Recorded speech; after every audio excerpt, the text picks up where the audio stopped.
ખેડૂતના ઘરે ઘરે ગયો છું અને ખેડૂતનું એની ગાય એનું ભેંસ એનું દૂધ ઉત્પાદન કેટલું હતું કેટલું થાય છે મેં બધું જાતે અનુભવ્યું છે. એટલે હું સાયન્ટિફિક અને નોન સાયન્ટિફિક જે મેં જાણ્યું અનુભવ્યું પોતે જોયું એના પરથી પણ થોડીક વાત કરી. એક તો આપણા ઉત્તર ગુજરાત માટે ગીર ગાય બિલકુલ સુટેબલ નથી. ગીર ગાયના કાંકરેજ ગાયમાં મસ્ટાઇટિસના કેસ જોઈએ તો ગીર ગાયમાં મસ્ટાઇટિસ ખૂબ થાય છે. એની સરખામણીમાં આપણી કાંકરેજ ગાયમાં 10% પણ થતો નથી. પછી ગીર ગાયમાં જે રિપીટ બ્રીડિંગ થાય છે એ આપણી કાંકરેજ ગાયમાં થતું નથી. એટલે આપણે ઉત્તર ગુજરાત માટે આપણે કોઈને પણ ગીર ગાયની ભલામણ ના કરીએ અને કાંકરેજ ગાય રાખવાનું કહીએ. બીજું મેં અનુભવ્યું છે જે સારા દેખાવની કાંકરેજ ગાય હોય છે એનું ફિનોટાઇપ 100% કાંકરેજ જેવું હોય છે એ ગાયનું દૂધ ઉત્પાદન લગભગ સારું હોય છે.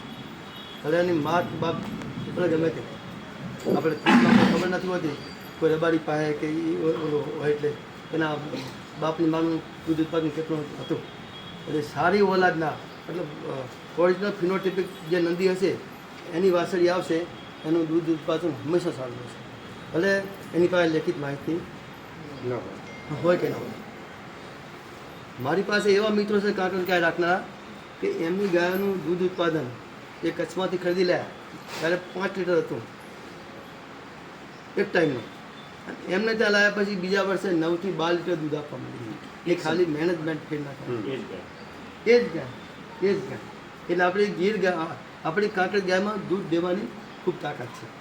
બીજું આપણે ફૂડ કન્વર્ઝન રેશિયો જે ખોરાક લે છે અને જે પ્રોડક્શન આપે છે એ કાંકરેજ ગીર અને શંકર આ ત્રણેય ગાયો કરતાં આપણી કાંકરેજ ગાયનો વધારે છે. તમે ખાલી 3 ગાયો પર તમે પ્રેક્ટિકલ કરી જજો કે તમે કાંકરેજ ગાયને ખવડાવો અને દૂધ આપે અને ગીર ગાય જે ખોરાક ખાશે અને દૂધ આપશે અને શંકર ગાય જે ખોરાક ખાશે દૂધ આપશે તો સૌથી વધારે પ્રોફિટ તમારે કાંકરેજ ગાયમાં હશે. હવે શરત એ કે કાંકરેજ ગાય ઓરિજિનલ હોવી જોઈએ. આવી એનડી ગાય. પછી હું બીજી વાત કરું અને બીજદાન કરાવવાની તો બીજદાન એક સારી વાત છે. નંદી બધે અવેલેબલ હોતા નથી પણ બીજદાન કરવાવાળા ગાયને રિપીટ બિલ્ડિંગમાં ના બધામાં ફેરવી નાખે. આમ બીજદાન કરવા જઈએ તો ગાયના જનનાંગ આપણે હાથમાં લેવાનો હોય જે બીજદાન કરતાવાળો છે એટલે એમાં સોજા છે શું છે આ બધો ખ્યાલ આવે અને સારો બીજદાન કાર્યકર્તા હશે તો વ્યવસ્થિત બીજદાન કરશે અને તો એ ગાયને વાંધો નહીં આવે. પણ અમે છેલ્લા 10 વર્ષથી ફિલ્ડમાં અનુભવ્યું છે કે બીજદાન કરતા જે છે એ ગાયની અંદર ઇન્જરીઓ કરી છે. અમુક સમય તો ગાયના ઇરોથરામાંથી એ શીત જવા દે છે અને બીજદાન છે કે નહીં ગોળ વિડલ બેડામાં કંઈ નાખે છે અને અંદર ઇન્જરી પણ કરે છે. બીજા દિવસે ફોન આવે કે સાહેબ બીજદાન કર્યા પછી ગાયને લોહી આવે છે ખૂબ બંધ કરે છે. એટલે બીજદાન કરવા માટે બીજદાન કાર્યકર્તા છે એ ખૂબ સારો હોવો જોઈએ મતલબ એનું નોલેજ હોવું જોઈએ. આપણે શું કરે છે બીજદાન કાર્યકર્તા આવી અને હાથથી આમ શીત કરી અને સીધું બીજદાન કરે ગાય ઠેકતી હોય હલતી હોય ગાય ખોટલો કરતી હોય તો એ તમે બીજદાન કરતી વખતે ખોટું અંદર ઇન્ફેક્શન નાખો છો. તમારી ગાયનું ગર્ભાશય સારું હશે છતાં પણ એ અંદર ઇન્ફેક્શન નાખી અને ગાય રિપીટ બ્રીડિંગ થાય. હવે બીજી એક વાત કરું આ ગાયના શેડની વાત તો અમે લગભગ 1998થી ગૌશાળાથી જોડાયેલ છું. ભાબર ગૌશાળા 1998માં એક ગાય બીમાર થઈ હતી. મારા મિત્રો 4-5 ત્યાં ભાભર તાલુકામાં દુષ્કાળ પડ્યો હતો અને ગામની રખડતી ગાયોને ઘાસ સવા નાખતા હતા અને એમાં તો શિયાળામાં એખમડી જેવું આવ્યું એટલે એક ગાય બીમાર થઈ એટલે મને બોલાવ્યો. હવે દવાખાનું નજીક હતી એમાંથી ગૌશાળા ઊભી થઈ. તો પછી અમે આ બધામાંથી જે અનુભવ્યું એ થોડી વાતો કરું. તો શેડ રાખીએ તો શેડમાં અમારા શેડોની હાઈટ શેડે જે શેડના શેડા હોય ત્યાં મિનિમમ 12 થી 14 ફૂટ અને વચ્ચે 18 થી 22 ફૂટ જેટલી અમે રાખીએ છીએ. એટલે ફૂલ હેડ શકે અને હેડ ટુ હેડ રાખીએ છીએ. બીજું પછી આ પાકી જે જગ્યા છે એ પાકી ગાયો માટે સુટેબલ નથી. આનાથી ગાયના પગ લપસી જવાના ગાયના પગ ઉતરી જવાના એવી અમારા મહિનામાં એક ગાય આવતી હશે કે ગાયના પગ પોળા થઈ ગયા ગાય થઈ થતી. એટલે આ નુકસાનકારક છે. ઓલો હાર્ડ સરફેસ છે હાર્ડ સરફેસના ગાયના અડ્ડામાં પ્રેશર આવશે એ થશે તો મસ્ટાઇટિસ થવાના પણ ચાન્સ વધારે. એટલે હંમેશા આસન જગ્યા કાચી હોય આ કાચી જગ્યા હોય તો દાખલા તરીકે કંઈ ઇન્ફેક્શન પડ્યું હોય તો માટી સૂકવી દેશે, બીજું કંઈ ઇન્ફેક્શન પડ્યું હશે તો માટી સૂકવી દેશે. હવે આમાં કદાચ એક મસ્ટાટીસ વાળી ગાયનું દૂધ પડ્યું હશે તો તે માટી ત્યાં સરફેસ ઉપર જ રહેશે, એટલે બીજી ગાયને કઈ ગાયને પાછું બીજા વાતાવરણમાં પણ એને ઇન્ફેક્શન લાગશે. આ જગ્યા આપણે છે ને એ આપણે ક્યાંક બીજમાં જગ્યા કાચી રાખો અને હાર્ડ સરફેસ ન બનાવો. પછી ગાયને દોયા પછી એને અડધો કલાક લગભગ ન બેસવું કરીએ. ગાય દોયા પછી અડધો કલાક સુધી એનું સ્પિન્ટર જે છે ને એના આંચળનું સ્પિન્ટર એ ખુલ્લું રહે અને ઝડપી ઇન્ફેક્શન લાગે. એટલે ગાય દોયા પછી આપણે ઘાસ નાખવાનો એક નિયમ છે કે ઘાસ નાખોતા બીજું કંઈ મૂકવું તો ગાય ઉઠી અડધો કલાક ખાય તો જનરલી મસ્ટાટીસ થવાના ચાન્સ એવું છે. હવે આ જોઈએ આપણે આ બાજુ ગાયો જે છે આ વ્યવસ્થા સારી છે, ખાણ દાણની પણ કોઈ કમી નહીં હોય, છતાં પણ ગાયમાં જેવું લોહી હોવું જોઈએ એવું લોહી નથી. હવે અમને ખવડાવવું નથી એવું નથી, આ ખવડાવવામાં પણ મેં એક સિસ્ટમ કાઢી છે. મેં મારી જાતે આ સિસ્ટમ બનાવી. અમે આજથી 15 વર્ષ પહેલાં આપણે શિયાળામાં સારા જુવારનો ઘાસચારો ખૂબ નાખતા, હવે ઝીણું ઝીણું કટર કરી તો ગાયો દુબળી પડી જાય. પછી મેં અનુભવ્યું કે શિયાળામાં ગાયને જુવારનું ઘાસ નાખીએ છીએ એટલે જુવાર એક ધાન્ય વર્ગનું છે એટલે એના કારણે એમ ઓછું પાણી પીવાનું પડશે. એક શિયાળામાં ઠંડી હોય અને ધાન્ય વર્ગનો ખોરાક લે એટલે ગાય પાણી પીવાનું ઓછું કરે. એટલે શિયાળામાં એને વધારેમાં વધારે કઠોળ વર્ગનો ઘાસચારો આપો. કઠોળ વર્ગનો ઘાસચારો હોય છે તો એની પાણી પીવાની ઈચ્છા વધારે થાય છે. એટલે શિયાળામાં જો પાણી ઓછું પછી તો એને એના શરીરમાં ડિહાઇડ્રેશન થશે અને ગાયમાં થોડુંક પણ જો ડિહાઇડ્રેશન થયું ને તો ગાય લિથાર્જિક થશે. આમ ગાયને 20 ફૂટ આગળ ઘાસચારો પડ્યો હશે ને તો આમ ચાલીને નહીં જાય. હવે નોંધી છે ગાય લિથાર્જિક બહુ જલ્દી થઈ જાય છે, એટલે મતલબ આળસું થઈ જાય છે એટલે ઉઠી ન જાય. એટલે શિયાળામાં બને એટલો વધારે કઠોળ વર્ગનો ઘાસચારો નાખો. પછી ઉનાળામાં એક ગરમીના કારણે ગાય પાણી પીવે અને જો તમે કઠોળ વર્ગનો ઘાસચારો આપશો તો ગાય ખૂબ પાણી પી કરશે અને ખોરાક ઓછો લઈ શકશે. એટલે ઉનાળામાં એને વધારે ધાન્ય વર્ગનો ખોરાક આપો. એટલે ગાય ઉનાળાના કારણે પાણી પીશે પૂરતું, પણ જે એને ખૂબ પાણી પીવાના કારણે જે ઓછો ખોરાક લઈ શકે એ ન લે. એટલે ઉનાળામાં એને વધારેમાં વધારે ધાન્ય વર્ગનો ખોરાક આપો અને ચોમાસામાં બંને મિક્સ આપો. પછી ઘાસ આપવાની વાત કરીએ તો એક અડલ્ટ ગાયને 2 થી 2.5% સૂકો ઘાસચારો અને 4 થી 4.5% એ લીલો ઘાસચારો અમે સરેરાશ આપવો જોઈએ. ટકા એટલે વજન ના કરે. હા, ટકા એટલે ગાયના શરીરનું વજન ના કરે. ગાયના શરીરને વજન કરે અને 1 થી 1.5 કિલો એ દાણ નિભાવવા માટે. હવે ચિકિત્સા હા એક જ ટાઈમ એટલે અમે 24 કલાકની વાત કરી. ગાયના વજનના 2 થી 2.5 કિલો સૂકું ચારો એટલે 24 કલાકનો અને 4 થી 4.5% લીલો ઘાસચારો એટલે એ 24 કલાકનો. આ જનરલ મેનેજમેન્ટની વાત થઈ. હવે પછી ગૌ ચિકિત્સાની વાત કરીએ તો તમે કંઈ પ્રશ્ન પૂછો તો હું જવાબ આપું, અને ગૌ ચિકિત્સા તો ખૂબ મોટો વિષય છે. માટી નીકળવાનો પ્રશ્ન ગીર ગાયમાં. માટી નીકળવાનો પ્રશ્ન ખૂબ કાનો થાય છે. અમે અમારે ત્યાં ભાભર ગૌશાળામાં રોજ સરેરાશ એક માટી નીકળતી ઘટી આવે છે. હવે અમે એને હોર્મોનલ દ્રષ્ટિએ પણ ચેક કર્યું, એને મિનરલ દ્રષ્ટિએ પણ ચેક કર્યું, અમે એને ઇન્ફેક્શન દ્રષ્ટિએ પણ ચેક કર્યું, અમે એને એજની દ્રષ્ટિએ પણ ચેક કર્યું. તો ગાયમાં મિનરલ ઓછા હશે, કેલ્શિયમ ફોસ્ફરસ તો આ ઘટશે. એના જનનાંગમાં કે પેશાબની કોથળીમાં પેશાબ રસ્તામાં જો ઇન્ફેક્શન લાગ્યું હશે તોય બળ કરીને આ ઘટશે. પછી ગાયમાં હોર્મોન ઇસ્ટ્રોજનનું પ્રમાણ વધ્યું છે તોય ગાય આ ઘટશે. પછી ગાયની ઉંમર વધારે થઈ હશે, એના લીગામાં ઢીલા પડ્યા હશે તોય ગાય આ ઘટશે. એટલે આ બધા આસ્પેક્ટ ઉપરથી ગાયની ટ્રીટમેન્ટ થાય અને અમે બધા આસ્પેક્ટ ઉપરથી ટ્રીટમેન્ટ કરી. અમે હાઇસ્ટોક્ટોમી ઓપરેશન કર્યા છતાં પણ અમુક ગાયો આ ગાડવાનું બંધ ના કર્યું. એટલે આ છે ને રેગ્યુલર દવા કરવાનો વિષય છે. કોઈ એક દવાથી પરમેનન્ટ ક્યારેય ક્યોર થતું નથી. મતલબ એ 50%માંથી તમારે થશે એટલે થશે. અમે 2 છોકરાઓને એમ બી શીખડાવી છે હાઇસ્ટોક્ટોમીમાં છતાં પણ અમુક ગાયો જે ના ટોટલ ગાડી નાખતા ટોટલ. માટીનું કારણ સાહેબ હોય છે એમાં હું બનાસકાંઠામાં નોકરી કરીને આવેલો. હા, લોકનિકેતન સંસ્થા કરીને એમાં તો જે ચણાનું સારિયું આવે ને એમાં માટી હોય છે. વગડા તો ગાય ખાય જ નહીં જોઈ પણ અંદર એ લોકો ગાડીને અંદર એટલો રેતી જ ભરતા હોય. જો કે 2 ટન ભર્યો માલ તો અંદર એટલી રેતી પાછી હોય પાછું ભર્યો એમ કંઈ વેપાર કરતા હોય આપણે ગોડાઉનમાં ભરી તો ગોવારે ટોકરો ભરીને નાખ્યું હોય તો ગાય ઊંધું ગાલીને ખાવાની જ છે તો અંદર એના પેટમાં જવાની જ છે મારા આવા કેટલાય સોલી છે ગાયનો 2 દાડે વાસરું મળી જતો પછી એક ડૉક્ટર બોલાય અને ડૉક્ટરે મને એમ કીધું કે તમે આ ચણાનું સારી બંધ કરી દો અને બીજું મંગાવો ચણામાં ચણાની ઘાસ ખવડાવતા જ નથી બિલકુલ. તમારા વિસ્તાર માટે બરાબર છે ચણાનું ઘાસ નથી ખવડાવતા. અમારે ત્યાં જે ગાય મૂકવા આવે છે ને એવું કીધું એટલે તમે જે વાત કરી ને એ એક કારણ હોઈ શકે પણ એક જ કારણ નહીં કે એના કારણે બધું કાઢતું આ તો એક જનરલ અમારો જનરલ ચાર્જમાં ક્યાંનો છે? આપણે એવું નહીં કે બધા ગાય વિસ્તારમાં collect કરે છે.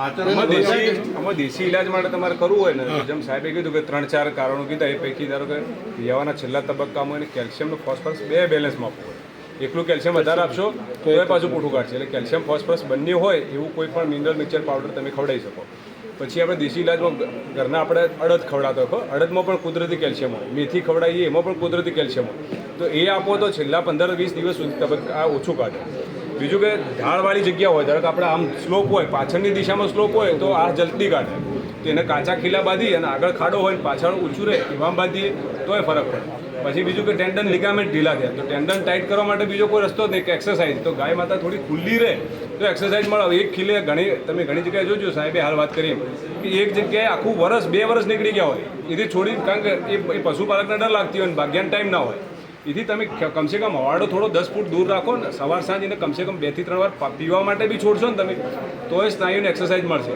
મળશે તો ટેન્ડન ઢીલા નહીં થાય આપણે પોતે તમે એક હાથ બાંધી રાખો 1 મહિનો અને પછી ખાલી ઊંચો કરવો છે તકલીફ પડશે નહીં થાય. કેમ નહીં થતું એક્સરસાઇઝ નહીં મળતી એટલે એક્સરસાઇઝ એટલે આવી 3-4 વસ્તુ એજ રિલેટેડ વસ્તુ માટે આપણે કશું કરી શકતા નહીં કારણ કે એ ઉંમર સાથે સંકળાયેલો બાકી આ 3 વસ્તુઓ મેં કીધું એ રીતે આરતી સોલ્યુશન કરી અને અમે અખતરા કરે જે ગાયને આવી તકલીફ હોય અમારા ગૌશાળામાં તો અમને લગભગ સફળતા મળી ગઈ અને એક બીજી કહું અમારું ગૌશાળા 78થી છે સાહેબે વાત કરી અત્યારે 25 સાલે અમારી ગૌશાળામાં આ કાઢવાનો પ્રશ્ન અત્યાર સુધીમાં ગણીએ તો 100 ગાયમાંથી ચોક 1% કેસમાં થાય એટલે પ્રોપર જેમ કીધું કે ખાવાની વસ્તુ જો પ્રોપર પૂરતા પ્રમાણમાં બેલેન્સ નહીં મળે ને કસરત મળે ને તો આ પ્રશ્ન નહિવત થઈ જાય આ પ્રશ્ન તમે જોજો કયો થશે કેમ કે આવી પ્રોબ્લેમ હશે યા તો અંદર ઇન્ફેક્શન થયું હોય યા તો એ ઉંમરના કારણે યા તો એને પૂરતા પ્રમાણમાં પોષક તત્વો ના મળતા હોય આવા કારણે આચરણમાં લોહી આવતું આંચળમાં લોહી આવવાનો એક તો મિકેનિકલ ઇન્જરી બહારથી થાય બરાબર માર લાગવા એ બાળકો સિંગલ બીજું વગાડે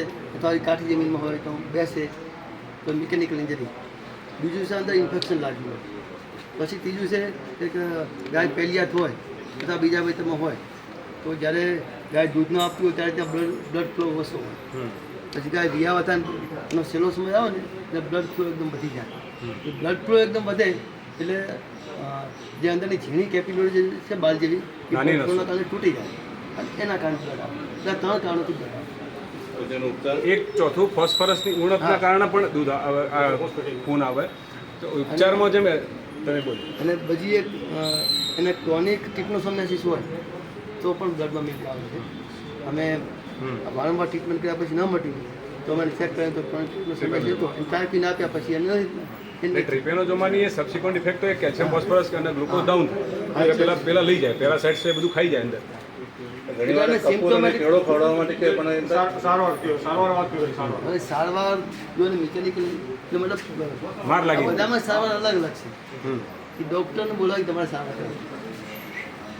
માર લાગેલું હોય તો પેન કિલર એન્ટીબાયોટિક આપવી પડે ઇન્ફેક્શન હોય તો પણ એન્ટીબાયોટિક આપવી પડે ફોસ્ફરસની ઉણપ હોય તો તમારે ખોરાકમાં ફોસ્ફરસ આપવો પડે એને સોડા ફોસ કરીને આખું અલગથી પ્રિપરેશન ખાલી ફોસ્ફરસનું જ આવે પછી આયુર્વેદિક હર્બલ પ્રિપરેશનમાં બી ઘણા બધા અત્યારે બ્લડ રોગ આવે સ્ટીપ્લોન બોલસ આવે એ 2 ગોળી સવાર સાંજ 5 દિવસ આપો તો એ આયુર્વેદિક સોર્સ જ છે આવા બધા અલગ અલગ તત્વોનો એમાં જે કહેવાય ને કે બ્લડ રોકવાવાળી વનસ્પતિ પણ હોય એટલે ધારો કોઈ કારણ વગર એકદમ ખાલી કોઈ નાની કેપિલરી દબાણથી લીક થઈ હોય તો એને પણ રિપેર કરે એ ભાઈ બજારમાં અવેલેબલ છે એનો આપણે બ્રાન્ડ નેમ અત્યારે ના કહીએ છીએ સંઘ તરીકે પણ વ્યક્તિગત તમે કહેશો હું તમને બ્રાન્ડ નેમ લખી આવીશ કે આ કંપનીનું લાવો તો એ મળી અત્યારે જો આપણે કોઈ કંપની એડવર્ટાઇઝ નહીં કરવાની અમુક લોકો જેને બ્લડિંગ થતું હોય દૂધ પણ પાવતા હોય છે ટેકનિકલી મને ખબર નથી એટલે દૂધ પણ પાવતા હોય છે પાવાનું કારણ એ જ દૂધમાં કેલ્શિયમ ઓછું હોય એના કારણે દૂધ પાવી એનાથી લાભ થતો હોય છે ગાયને દૂધ પણ પાવા હું એઝ એ ડૉક્ટર તરીકે ના સાહેબ બધે એગ્રી થશે કે જે એકવાર વાગોળતું થઈ જાય અને પછી દૂધ ખવડાવવું એના સ્વાસ્થ્ય માટે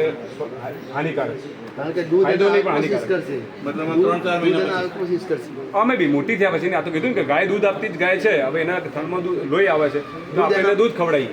દૂધ એના માટે નથી તો દૂધ એના માટે દૂધ દૂધથી આપણા જેવા ક્યાં સિમ્પલ સ્ટમક મેં પહેલે ગઈ વખત આખું કદાચ એક આપણા લેક્ચર લીધું હતું 1 કલાકનું કે જે વાગોળતા જીવ અને ન વાગોળતા જીવની આખી શરીર રચનામાં ફેરફાર છે. આખી પેલાની એનાટોમી અલગ છે. પેલામાં 4 પેટ આવે, આપણે 1 પેટ આવે. હવે પહેલા પેટમાં દૂધ જતું રહે તો હળીની અંદર ગેસ થઈ જાય, ગાય ફૂલી જાય, ઓન ધ સ્પોટ જ મરી જાય. તમે 2 કલાકની રાહ જો આલ્કોસિસ થઈ જાય. એટલે એ વિષય આખો મેં તમને સમજાવી, એના સાથે એનાટોમી સાથે સમજવું પડે. એટલે એ વિષય એટલે ગાયના અત્યારે તમે તો કે અમેરિકામાં એટલા સુધી સંશોધન થઈ ગયા કે એ લોકો હાડકાનો પાવડર દળીને ગાયને ખવડાવે તેને માફક નહીં આવતો. આ ઘાસ ખાવતો જીવ છે એને ઘાસ જ માફક આવે. મેં લાસ્ટ ટાઈમે તમને કીધું હતું કે દાણ બી એના માટે માફક નહીં. દાણ બી આપણે આપણા સ્વાર્થ ખાતર ખવડાવીએ છીએ, દૂધ વધારે આપે એના માટે ખવડાવીએ છીએ, બાકી એના માટે તો ઘાસ સૌથી બેસ્ટ. એટલા માટે કીધું કે દાણ ખવડાવવું હોય તો ઘાસ જેવું કરીને ખવડાવો.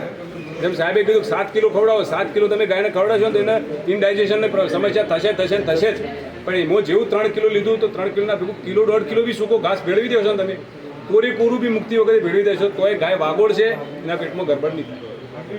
એ આખી એનાટોમી આખી ગાયમાં સૂકા ઘાસમાં પણ ગાયમાં સૂકા ઘાસમાં પણ હાવ ઝીણા ટુકડા ના કરી વાત થઈ ને આપણે કારણ કે આના માટે ગૌપાલકમાં સીધો એવો પ્રયોગ મને એમ ધ્યાનમાં છે કે આપણે સરગવાના પાન હા, અને એ બી. તિમુરના પાન એના માટે બહુ સરસ પરિણામ આપે છે અને એનું દૂધ પણ સારું થાય અને ફોસ્ફરસની ઉણપ પણ જલ્દી પૂરી કરે છે. સરગવાના પાનમાં ફોસ્ફરસ શું છે? તિમુરના પાન આંગણની પરાળ બહુ ખવડાવીએ સરસ રીતે પરિણામ આપે છે. એટલે અમે જો અમે અમે નથી ખવડાવતા ગૌશાળામાં કેમ આ એવી વસ્તુ કે જેના પર અખતરો થઈ ચૂક્યો હશે અને અમને રિઝલ્ટ હશે એટલું જ કહીશું. કારણ કે સંશોધનની આપણે જગ્યાથી કહીએ છીએ. અમે ડાંગરનું પરાળ નથી ખવડાવતા કારણ કે બહુ ઓછું ન્યુટ્રિશન અને લાંબે ગાળે વધારે ખવડાવવાથી એનાથી પોઈઝન પણ થાય છે. ઘઉંની કુસ્કી કે ડાંગરની ડાંગરની એટલે તમે કીધું કે પેલું દાણ ખવડાવતી વખતે એકલું દાણ તમે ખવડાવો. સાહેબ ઘણીવાર કહેતા હોય ખબર કે ગાયના માટે ઘી ને ગોળ કહેવાય શું દાણ. હવે એકલું આપણે આખી પંગત જમવા બેસાડીએ અને બધાને એકવાર પહેલાં ઘી ગોળ આપી દો કે ભાઈ ઘી ગોળ ખાઈ લો પછી તમને રોટલો મળશે તો કેવી મજા આવે. અને એનું એ જ રોટલા સાથે આપીએ તો હવે તમારે ડાંગરનું જે તમે કીધું ઉપરની એ વસ્તુ એના ફિલિંગ મટીરિયલ તરીકે જરૂરી છે. કારણ કે આ વાગોળતું જીવ એટલે જોઈએ 50 કિલો પેટ ભરવા માટે તમને કદાચ 1 ચમચી ઘી પીવાને ઊંઘાડી દે ચાલે. કોઈ આપણને પેટમાં હોરા ના વળે, આપણે દેશી ભાષામાં કહીએ તો આપણને હોરા વળે એટલા માટે ફિલિંગ મટીરિયલ જોઈએ, પેટ ભરવાની વસ્તુ જોઈએ. એટલે તમે પેલું ડાંગરવાળું ખવડાવો પણ શના સાથે ખવડાવો? દાણ ભેગું થોડુંક નાખી દો. દાણ કિલો લીધું તો મને કિલો જેટલું એ લઈ લો. 2 કિલો થશે તો ગાયને સંતોષ થશે કે મેં કંઈક દાણ ખવડાવી, નહીં તો કિલો ખાશે લઈને સંતોષ હશે નહીં. ઘણા લોકો કહે છે કે હોજરીમાં હોજ થઈ જાય છે, કાંટા જેવું લાગે છે. ના, વાગોળ તો ઢોરને તમે લાકડાનો વેર ખવડાવશો તો એ બધા જાય અને ગાયની ઓજીમાં તો કાંટા હોય છે, કાંટા ના હોય ઓલરેડી હોય છે.